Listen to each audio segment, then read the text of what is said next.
Here's something nobody tells you. 1 in 5 people, 1 in 5, will have an out-of-body experience at least once in their lifetime. That's not rare, that's not crazy, that's statistically common, and if you're one of those people, if you've ever felt your consciousness detach from your physical body even for a moment, I need you to hear this. You're not losing your mind, you're not broken. You're experiencing something that has been documented across 89% of world cultures. 488 societies across human history have traditions, practices, and frameworks for what you experienced. Let me tell you something else. In 1980, the American Psychiatric Association made it official. Out-of-body experiences are not pathological. They're not symptoms of mental illness. They're normal variations of human consciousness. So why doesn't anyone talk about this? Because here's the thing. We've been taught that consciousness lives in the brain, that we are our bodies, that reality is fixed and physical, and that's the end of the story. But what if I told you that some of the most rigorous scientific research of the past 50 years proves otherwise? I'm talking about peer-reviewed studies, controlled laboratory experiments, cardiac surgeons documenting impossible observations, physicists exploring consciousness as a field phenomenon, real science, not pseudoscience, not wishful thinking. And here's where it gets interesting. This research doesn't just prove that out-of-body experiences are real. It reveals something far more profound about the nature of consciousness itself, about who you really are, about the limits you think are fixed that actually aren't.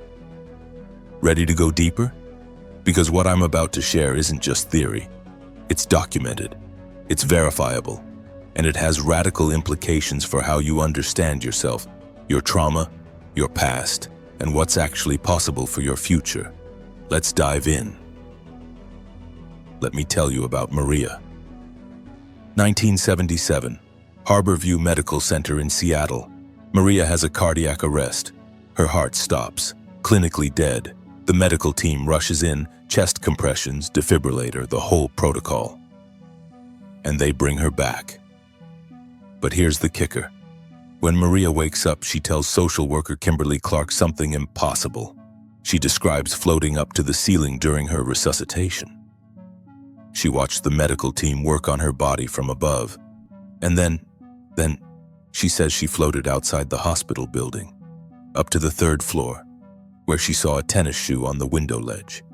A tennis shoe on the exterior ledge of a 3rd floor window. She describes it in detail, dark blue, worn on the little toe, laces tucked under the heel. Now, most people would dismiss this. Hallucination, right? Oxygen-deprived brain creating random images. That's the rational explanation. Except Kimberly Clark goes to check. She walks through the hospital, finds the 3rd floor window Maria described, looks out. And there it is, exactly as Maria described it. Dark blue tennis shoe, worn on the little toe, laces tucked under the heel, on a ledge that could not be seen from Maria's hospital room, could not be seen from ground level, could only be seen from that specific 3rd floor window. Physical proof of a non-physical observation. Maria's consciousness, her awareness, her perception was operating outside her physical body, while her brain was oxygen deprived, while her heart had stopped. Her consciousness wasn't trapped in her skull, it was somewhere else entirely. And this isn't an isolated case, this is documented, published, verified by medical professionals who had every reason to be skeptical. So here's my question for you. If consciousness can detach from the body during trauma, what does that tell us about the nature of consciousness itself? Hold that thought, because it gets wilder.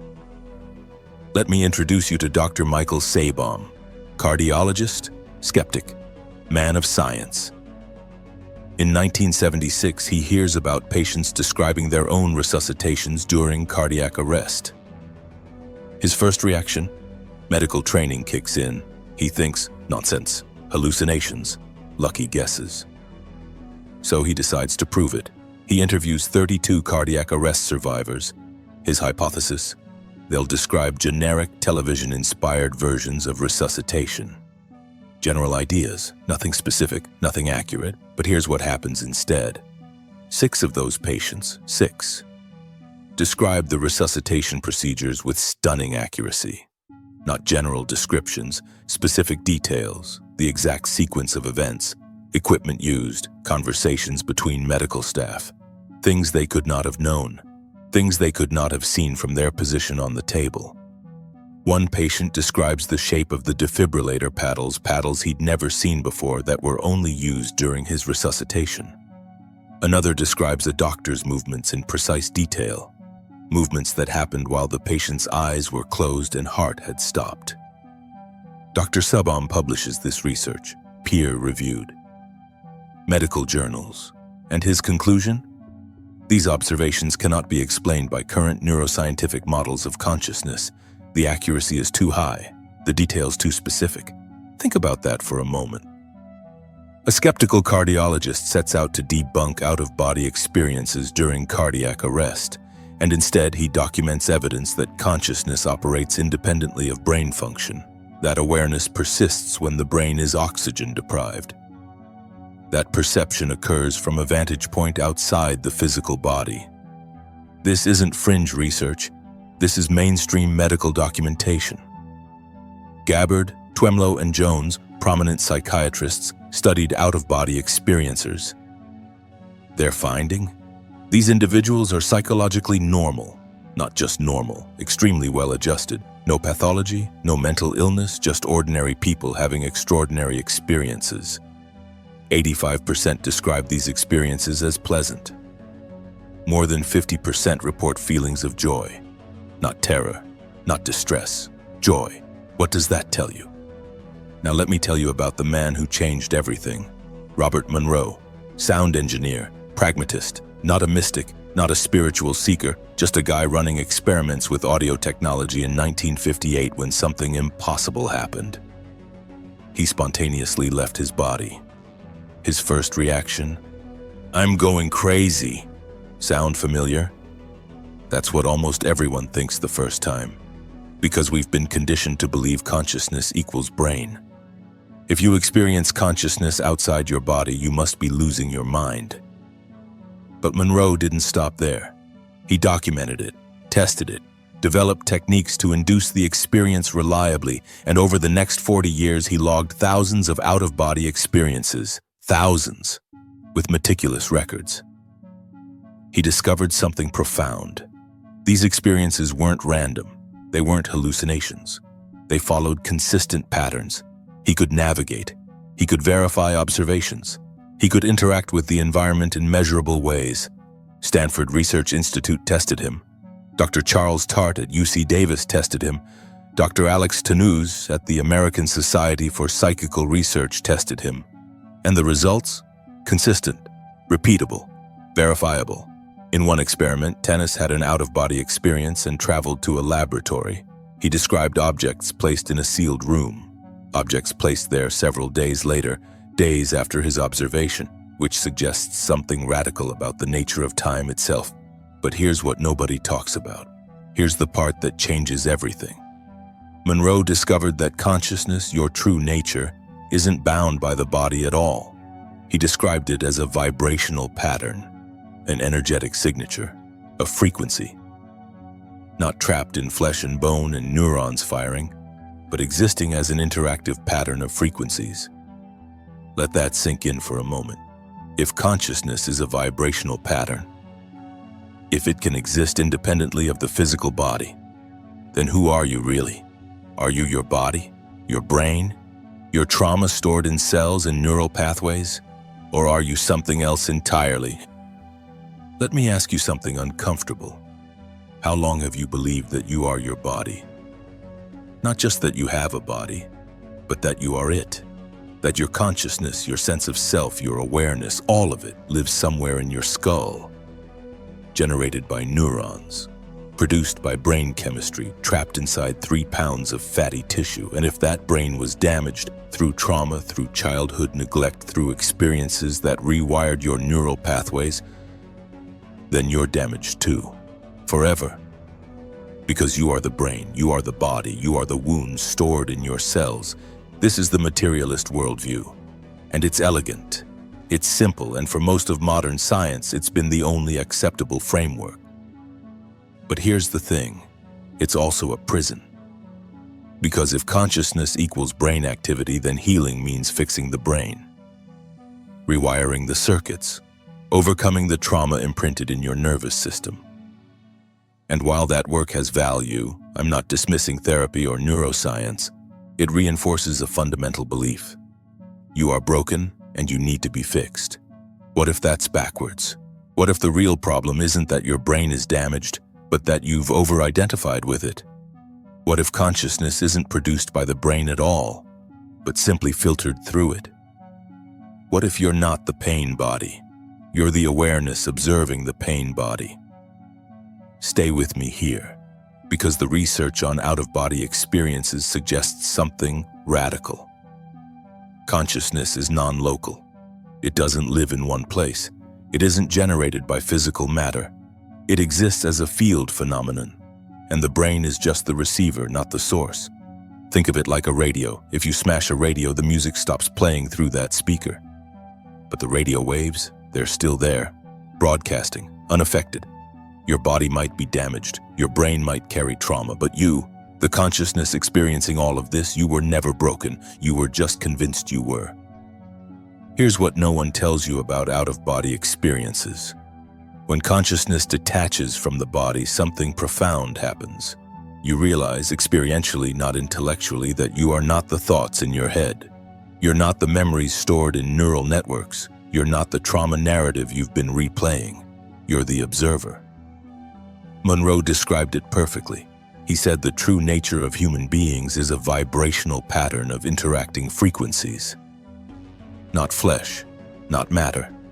Energy, consciousness, a signal that can exist independently of the physical form. And in a holographic universe, which quantum physics increasingly suggests is the actual structure of reality, location is an illusion. Space is a construct of perception. You're not in your body any more than a dream character is in the dream. Consciousness pervades the whole field. It's just focused through the body. Think about dreams for a second. When you're dreaming, where is your consciousness located? Is it in the head of your dream body? Or is it everywhere in the dream simultaneously, experiencing itself through the perspective of the dream character? The latter, right? Now apply that to waking reality. What if your consciousness isn't trapped in your skull? What if it's simply experiencing physical reality through the lens of this body, this temporary, malleable, holographic construct? The implications are staggering. Because if you're not your brain, then trauma stored in the brain doesn't define you.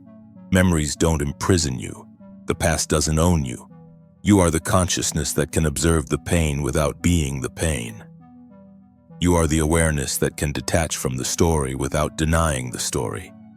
You are the vibrational pattern that existed before this body and will exist after this body. And the moment you recognize that, truly recognize it, everything changes. Not because the trauma disappears, but because your relationship to it transforms. You stop trying to fix yourself. Because there's nothing broken. You start remembering yourself. Because there's nothing to repair. Only wholeness to rediscover. Now let me show you something that will completely shift how you understand. Manifestation. In out-of-body states, thought creates instant reality. Monroe discovered this early on. You want to travel somewhere in the out-of-body state? You don't fly there. You think yourself there. Intention equals location. Thought collapses the wave function of possibility into experience. Instantly. J.H.M. Whiteman, a mathematician who documented over 2,000 out-of-body experiences, noticed something even more profound. The form he took in the out-of-body state depended entirely on his beliefs and expectations.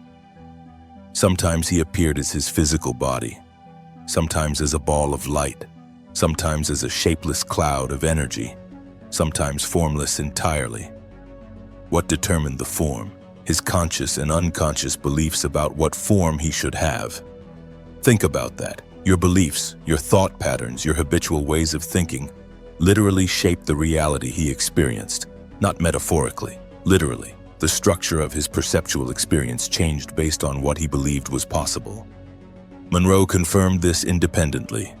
He called them thought habits, patterns of thinking that create patterns of experience. And he discovered he could modify his second body into whatever form he desired. Once he realized form was a construct, not a constant. Now here's where this gets uncomfortable. If thought creates form in the out-of-body state, if beliefs shape reality in non-physical dimensions, what makes you think they don't do the same thing here? You live in a holographic universe. Your body, this physical form, is a holographic projection of consciousness and what you believe about that body, about yourself, about what's possible. Those beliefs are sculpting your experience right now. Most people go through life thinking reality is fixed, and they have to adapt to it. But out-of-body experiences reveal the opposite. Reality is malleable, and consciousness is the sculptor. You're not a victim of circumstances. You're a creator mistaken for a creature. You're not adapting to reality. You're generating it, constantly, through the filter of your beliefs. The question isn't whether you can change your reality. The question is, are you willing to change the beliefs that create it? So let's pause here for a moment. We've established that consciousness can detach from the body. We've seen scientific documentation, cardiac patients, controlled experiments, thousands of verified cases. We've explored what this means for your identity, your trauma, your sense of being trapped in a damaged body or broken past. But now I want to take you deeper, because what the research reveals about the nature of reality itself, about space, time, form, and perception, is more radical than anything we've covered so far. Ready to go deeper? Because this next part isn't just about out-of-body experiences. It's about the fundamental architecture of existence, about what's possible when you realize that every limit you think is real is actually a belief you inherited. And beliefs, those can change. Shall we move into the next layer? Here's something that will bend your brain. Space and time, the two pillars of physical reality, are not absolute.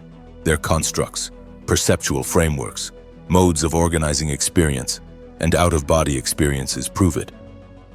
Dr. Alex Tanous, one of the most extensively tested out-of-body experiencers in history, participated in hundreds of experiments.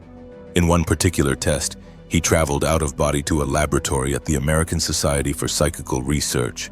His task? Describe objects placed in a sealed room. Simple, right? Except here's the twist. Tanous described objects that were placed in the room several days after his out-of-body observation. Days later, he saw the future configuration of the room before it physically existed. What does that tell you about time? It's not a river flowing in one direction. It's more like a landscape, past, present, and future existing simultaneously, and consciousness can navigate through it depending on its mode of perception. August Strindberg, the Swedish playwright, had an out-of-body experience where he revisited events from his past, not as memories. As present-moment experiences, he was there observing, perceiving in real time, events that had already happened decades earlier. The past isn't gone. It's still happening, in another frequency band, another domain of the holographic field. Now apply this to your trauma, the belief that your past defines you, that what happened 10 years ago, 20 years ago, in childhood, that those events are fixed and immutable and they created the person you are now. That belief only holds if time is linear and absolute. But it's not. Your past exists in the frequency domain as one possible configuration. But you, your consciousness right now, can shift to a different frequency, a different timeline, a different version of the story. This isn't wishful thinking. This is what out-of-body research reveals about the malleable nature of space-time itself. You're not chained to your history, you're simply tuned to it. And what's tuned can be retuned. Let me tell you what Monroe discovered about form. In the out-of-body state, you can modify your second body into any form you desire. Any form, human, animal, geometric shape, pure light, formless energy, Whatever you can conceive, you can become. But here's the kicker. Most people don't. Most people maintain a human form in the out-of-body state, even though they don't have a physical body. Why? Because they believe they should have a form. Their thought habits, their unconscious assumptions about what they are, create a holographic body out of pure consciousness. Whiteman documented this across 2,000 experiences. His form changed based on his beliefs. When he believed he needed eyes to see, he had eyes. When he realized sight didn't require eyes, his perception expanded. When he believed he was a body, he appeared as one. When he recognized himself as consciousness, form became optional. This is profound. Your physical body right now, this flesh, these bones, these features you see in the mirror, is a holographic projection, a construct of consciousness shaped by beliefs inherited from parents, culture, trauma, experience. You think you look the way you do because of genetics, but genetics are just the language consciousness uses to materialize form in physical reality. The blueprint is deeper, the pattern is energetic, and that pattern responds to belief. Listen to what I'm saying. Women who've experienced severe childhood emotional neglect often feel trapped in their bodies. They feel disconnected, like they're living inside a shell that doesn't belong to them. Like their body is a prison built by trauma. But what if that's backwards? What if the body is already holographic, already malleable, and trauma simply locked you into one rigid belief about what form you must take? What if healing isn't about fixing the body, but about remembering that form follows consciousness, not the other way around? You're not trapped in a damaged body, you're consciousness that believes it's trapped. And belief is the prison, not flesh. Now let me blow your mind one more time. Physical senses, sight, hearing, touch, taste, smell, are not objective. They're constructed, filtered, limited by belief. Out-of-body travelers consistently report the same phenomenon. When they first detach from the body, they see normally, like physical sight. Then they realize they don't have physical eyes. And perception expands. Some describe seeing in all directions simultaneously, 360-degree vision, not panoramic, omnidirectional. Perceiving from everywhere at once. Others describe a shift from seeing reflected light to sensing radiated frequencies. Monroe called it impression of radiation rather than reflection of light waves. Perception in the frequency domain instead of the holographic construct. The physical body sees light bouncing off surfaces. The energetic body senses the vibrational signature of objects directly. But here's what's wild. This isn't limited to out-of-body states. There's a documented phenomenon called eyeless sight. Cases where individuals, usually blind or with severe visual impairment, develop the ability to perceive without physical eyes. Rosa Kuleshova could read text with her fingertips, not braille. Regular printed text. She could distinguish colors by touch, verified under controlled laboratory conditions. 2 Chinese sisters were documented seeing with their armpits. Their armpits. Researchers placed objects behind barriers, and the sisters accurately described them using perception localized in their underarm area. An Italian girl, blind from birth, learned to see through the tip of her nose. What does this tell you? Physical senses are holographic constructs. The body doesn't actually see, hear, touch, taste, or smell. Consciousness does, and it projects those perceptions through the interface of the body. You've been taught that you see through your eyes, that you hear through your ears, that perception is limited to physical sensory organs. But that's just a belief you inherited, a belief that limits your perception to a tiny bandwidth of the infinite field, a belief that keeps you trapped in the idea that you are this body, these senses, this limited perspective. What if you could perceive like the out-of-body travelers? What if you could sense frequencies directly? What if your consciousness could expand beyond the self-imposed prison of normal human perception? It's not impossible. It's just unlikely given your current beliefs. But beliefs can change. So let me connect all of this. Consciousness can detach from the body. Scientific fact. Documented across cultures, verified in laboratories, space and time are not absolute. They're constructs of perception. Your past isn't fixed. Your future isn't predetermined. Form is malleable. Your body is a holographic projection shaped by belief. Not genetics, not fate, belief. And physical senses? They're self-imposed limitations. You're perceiving through a narrow bandwidth because you believe that's all that's possible. Now here's the question I want you to sit with. If all of this is true, if consciousness is non-local, if time is malleable, if form responds to belief, if perception can expand beyond physical senses, then who are you? Not who were you told you are, not who trauma made you believe you are. Who are you really? Because this is where everything shifts. Here it is, the moment of truth. You are not your body, you are not your brain, you are not your trauma, you are not the story you've been telling yourself about who you became because of what happened to you.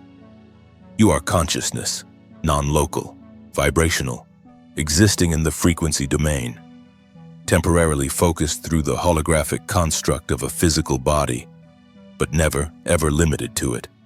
The childhood emotional neglect you experienced? It happened to the body. It created neural pathways. It stored pain in cells and tissues and nervous system responses. All of that is real. But you, the awareness reading these words right now, you were never damaged. You witnessed the damage, you experienced the pain, you felt the abandonment. But the consciousness experiencing all of that, pure, whole, untouched, like watching a movie, the character suffers, the story unfolds, the trauma happens on screen. But the awareness watching, it's not injured by the images. This is the radical shift out-of-body experiences reveal. You thought healing meant fixing the broken parts, rewiring the trauma, overcoming the past, and there's value in that work. Don't hear me wrong. But real healing, real transformation, it happens when you recognize that there's nothing to fix. Because you were never broken. You over-identified with the pain body. You mistook the character for the consciousness. You thought you were the story when you were always the storyteller. And the moment you recognize that, truly, viscerally recognize it, everything changes. Not because the trauma disappears, it might still be stored in the body, memories might still surface, but your relationship to it transforms. You're no longer imprisoned by it. You're the awareness that can observe it, feel it, and choose how to respond. Because you know, finally, that it doesn't define you. You are the consciousness that can leave the body, that can navigate the frequency domain, that can shift timelines and reshape form and expand perception beyond physical limits. You are not trapped. You never were. You just believed you were. And that belief, that one belief, created the prison. But now you know. So what does this mean for your life right now? It means healing isn't about becoming someone new. It's about remembering who you've always been.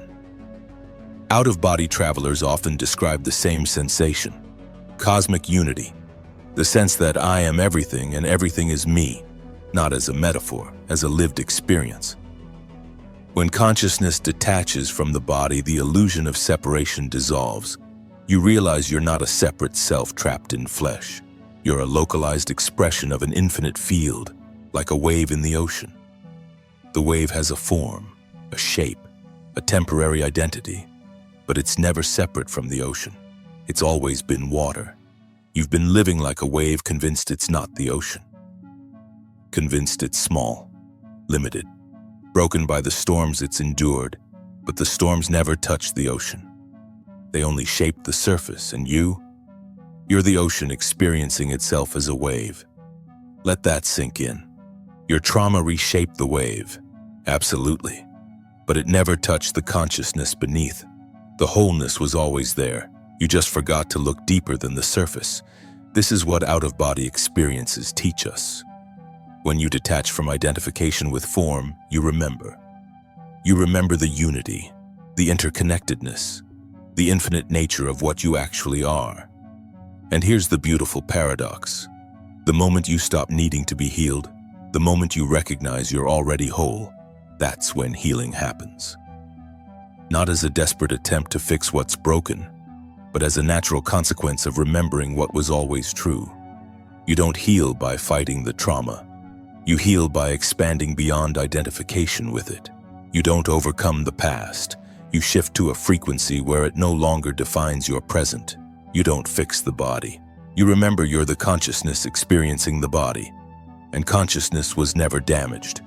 This is the gift of understanding out-of-body experiences, not just as a phenomenon, but as a revelation about who you are. So here's what this means for you, starting today. First, stop trying to fix yourself. I mean it. Stop. You're not broken. The work isn't about becoming someone new. It's about recognizing the wholeness that's been here all along. When trauma memories surface, instead of seeing them as proof you're damaged, see them as information stored in the body. Observe them. Feel them if you need to, but don't identify with them. You're not the memory. You're the consciousness aware of the memory. That shift, that simple shift in perspective changes everything. Second, recognize that your beliefs are creating your reality, literally, not metaphorically. If form in the out-of-body state responds to belief, then form here responds to belief too. Your body, your circumstances, your perception of what's possible. What are you believing about yourself right now? What stories are you replaying? What limits have you inherited? Write them down, look at them, and ask, is this true? Or is this just a belief I've been conditioned to accept? Because beliefs can change, and when beliefs change, reality shifts. Third, start exploring expanded states of consciousness. You don't need to have a full out-of-body experience to access the insights we've discussed.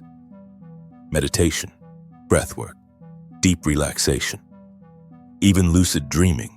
All of these are doorways into recognizing that consciousness exists beyond the body. The more you experience yourself as awareness rather than form, the less power trauma has over you. And fourth, and this is critical, trust your experiences. If you felt your consciousness expand, if you've had moments where you knew you were more than this body, if you've experienced unity or timelessness or perception beyond physical senses, trust it. You're not crazy. You're not making it up. You're accessing a dimension of reality that mainstream science is only beginning to validate. But the research is there, the documentation exists, and you have every right to trust what you've experienced.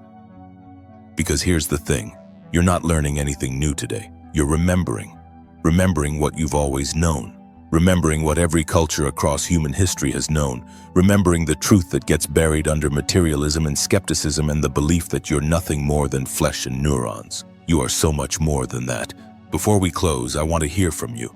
If this video resonated, if something shifted while you were listening, drop one word in the comments that captures your energy right now. One word. That's it. Because here's what I've learned from doing this work. The people who are ready for this information, they feel it instantly. There's a recognition, a remembering. And when you share that, even with a single word, you're anchoring the shift. You're claiming it. So take a moment. What's the word? And if this is your first time here, if you stumbled across this video and it's speaking to something deep inside you, welcome. You're not here by accident. Hit that subscribe button. Because this conversation, it's just beginning. We're building a community of people who are done living small, who are ready to remember their true nature, who understand that spiritual experiences aren't delusions, they're doorways, and we're walking through them together, so stay close, stay curious. And remember, you are not your body, you are not your trauma, you are not your past, you are consciousness temporarily focused through form. And the moment you recognize that, truly, deeply, viscerally recognize it, you step into a level of power and freedom you didn't know was possible. Tomorrow, in Beyond Reality number 23, we're crossing the ultimate threshold. Near-death experiences. 8 million Americans have experienced clinical death and recovered. What they report? Blind people seeing, flat EEGs with vivid consciousness, ancient Tibetan texts matching modern cardiac patients. It proves something radical. Your consciousness doesn't just transcend your body, it continues beyond physical cessation. If you thought today was mind-bending, tomorrow changes everything. See you on the other side.